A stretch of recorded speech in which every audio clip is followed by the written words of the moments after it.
Friends, आज के इस एपिसोड में आप सभी का स्वागत है। आज हम बात करने वाले हैं नवरात्रि 9 दिनों के लिए ही क्यों मनाई जाती है उसके बारे में जानेंगे। तो चलिए शुरू करते हैं। नंबर 9 अनादिकाल से भारतीय मानस का एक महत्वपूर्ण हिस्सा है। संख्या 9 अक्सर प्राचीन काल से दुनिया भर में रहस्यमय विचारों और धर्मों में एक दिव्य अर्थ से जुड़ी होती है। इस रहस्यमय 9 में नकारात्मकता और सकारात्मकता दोनों है। संख्या 9 हिंदू धर्म में पूजनीय है और इसे पूर्ण और दिव्य संख्या माना जाता है। पौराणिक कथाओं में भी 9 को एक महत्वपूर्ण संख्या माना गया है और 9 अंक भारतीय संस्कृति और पौराणिक कथाओं में अक्सर दिखाई देती है। नवरात्रि माता के 9 रूपों को समर्पित 9 दिनों का पर्व है। हमारी सनातन धर्म में 9 नंबर का खास महत्व है। भागवत पुराण के अनुसार भागवत पुराण में भक्ति के 9 रूपों का उल्लेख है। श्रवण यानी कि भगवान के बारे में सुनना, कीर्तनम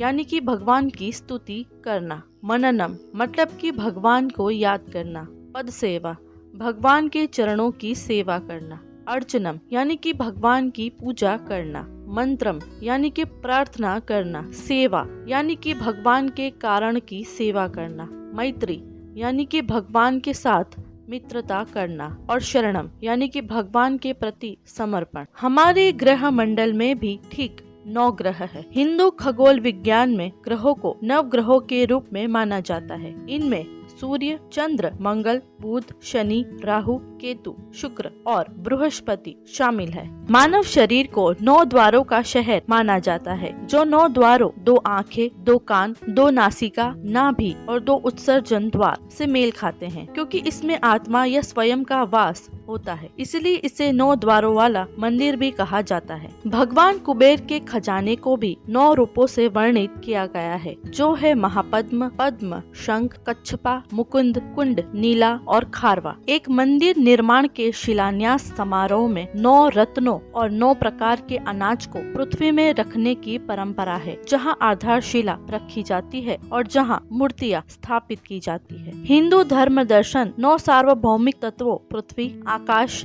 जल, वायु, अग्नि, अंतरिक्ष, समय, आत्मा और मन में विश्वास करता है। हमारे वैदिक ज्योतिष के अनुसार हमारे पास नवरत्न भी है। वो है रूबी, प्राकृतिक मोती, लाल मूंगा, पन्ना, पीला नीलम, हीरा, नीला नीलम, हैसोनाइट, कैट्स, आई क्राइसोबिल है। अंक शास्त्र में 9 अंक एक चक्र के अंत और दूसरे चक्र की शुरुआत का प्रतीक है। गिनती भी 0 से शुरू होती है और 9 पर ही समाप्त होती है। अगर आप 9 को किसी भी पूर्ण संख्या के साथ गुणा करते हैं तो उसके उत्तर को तब तक जोड़ते रहे कि जब तक वो एक अंक ना हो, तो आप देखेंगे कि वो 9 के साथ ही समाप्त होती है। इसका मतलब है 9 मतलब समापन। 9 के बाद फिर से 1 आता है, जिससे साइकिल फिर से शुरू होता है। इसका मतलब ये है कि 9 सबसे बड़ा अंक है, फिर भी उसके बाद 1 आता है जो नई संभावनाओं को दर्शाता है और इसीलिए ही नवरात्रि को नए काम करने के लिए शुभ माना गया है। शुभ शुरुआत के रूप में नवरात्रि को 9 दिनों के लिए मनाया जाता है, इसीलिए नवरात्रि 9 दिनों के लिए मनाए जाने वाला त्योहार है।